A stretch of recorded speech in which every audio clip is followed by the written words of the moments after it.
Hey, I'm Dave. Welcome to my shop. So, what is it? This is the giraffe. It articulates. It's got room for a pole to screw in there. It's got a suction cup, a separate section, plus a remote control. What could it possibly be? Still not sure? Well, let's have a look at how it goes together and how it works. Then we'll use it. Okay, let's have a quick look at the giraffe and how it goes together. Now, this 90-degree piece can be straightened, flipped around the other direction, as long as you just loosen that silver knob and turn it. And to snap it together, these two pieces click together like so. And then your unit is assembled. You go on the end of the pole. Here's the suction motor.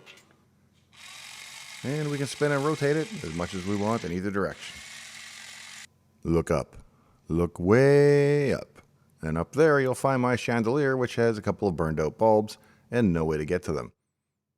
Can't get a ladder in there, there's nowhere to prop it, I don't have an A-frame ladder anywhere near that tall, and I can't drive a lift into my living room. So what to do? We'll use the giraffe. So we're about 20 some feet up, and we're probably 12 to 15 feet back from the lamp fixture itself, and I've got two bulbs out that I've got to try to reach and replace. With the giraffe suction cup on top of the bulb, I first suction it down, and now I'll try to spin the bulb backwards in order to loosen it. Each of the components here takes a 9-volt battery, most of which are close to dead in this case, and I didn't have any spare 9-volt batteries. That would have been a better idea, but I didn't think of it in advance. You'll see the bulb start to bounce here as it starts to come fully out of the socket, and now it's just cycling on the last thread, so I should be able to lift and pull it out. There's one out. Smarter man would have brought bulbs. Uh-oh, no battery. And now I'll move to popping out the second bulb, the further one away, a little more challenging.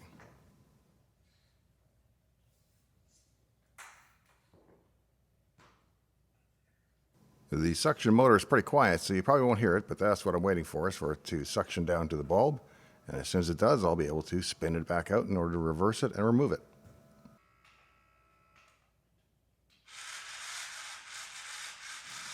And I should again point out, this thing spins a little more reliably and a little faster with fresh batteries.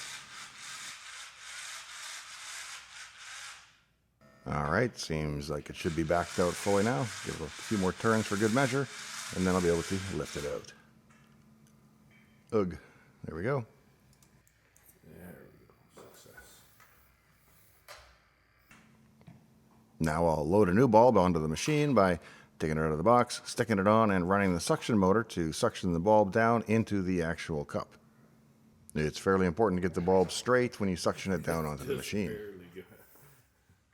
And now I've stuck a fresh 20,000 hour bulb. I'm not using LEDs here because I didn't want to replace all 20 or whatever there are in here all at once, and so I've just been gradually replacing them with 20,000 hour incandescent bulbs that should last a fair while. Got to get the bulb centered in the socket. And I'll start spinning it in clockwise. I think it's working. And the bulb turns on as soon as it's in full contact with the socket. And I can make sure it's tight. And now I'll just release the vacuum and be able to lift my device back on out. One.